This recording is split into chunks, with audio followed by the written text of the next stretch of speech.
Now, this process of weight cut involves a calculated restriction of food and water, and we also involve a lot of excessive sweating, which is done with exercise, with sauna, with steam, and thereby we achieve that weight cut prior to the morning weigh-in. Now, this weight cut causes weakness and causes some amount of energy depletion, and this is really counterproductive to participation. And hence, for participation, we do need to then restore energy with some amounts of water and some amounts of energy foods. So you can see this is a fine balance. If you can reduce your weight, you're going to be fighting with less stronger opponents. So most wrestlers prefer that. But at the same time, you have to have a strategy which you are going to be able to get back your energy with enough water depletion, with enough water restoration and food. Now, this is typically calculated by the team with that wrestler. So Vinesh's nutritionist and team had calculated this to be about 1.5 kgs. And this is a team that's been working with her since many, many years. And, she's extremely comfortable with that team. And this has actually worked with her in the past. So she took in that 1.5 kgs, which is necessary for her to be able to fight those 3 bouts. And I think it's important to remember that usually, once you have this weight loss, it's by dehydration. So as soon as you take water, there's going to be a rebound increase in your weight. And during the bouts, because she had 3 really difficult bouts, she did need to have some amount of water, because you do want to rehydrate, because otherwise it's going to be medically a problem to participate. So you do require some amount of nutrition and some amount of water.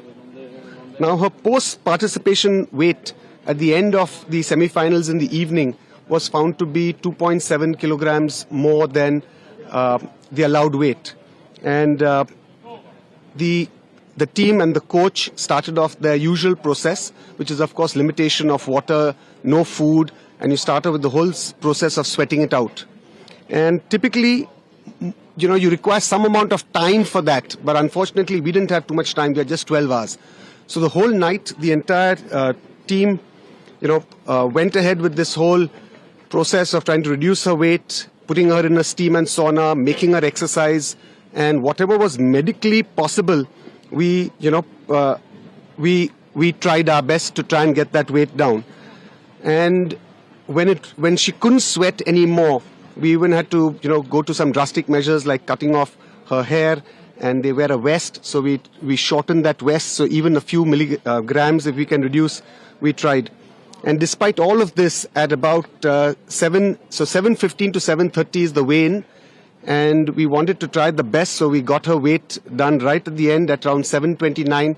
It was unfortunately 100 grams over 50 kilograms. If we maybe had a few hours more, we could have achieved that 100 grams, but we just didn't have that time. Now, once she was disqualified, then the question was, as a precautionary measure, we do need to rehydrate her.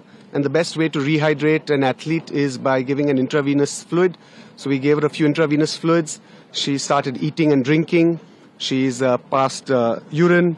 And she's otherwise perfectly normal, physically and medically. We've got her blood tests done. Just as a precautionary measure, we always do that. That's a routine. And those blood tests are also okay. And Vinesh, of course, has interacted with IOA President Dr. Mrs. P.T. Usha, and she's told her that, look, physically and medically I'm okay, but of course, undoubtedly she's disappointed. This is her 3rd Olympics. She was really keen to try and do something for the country, but because of this 100 grams has been disqualified.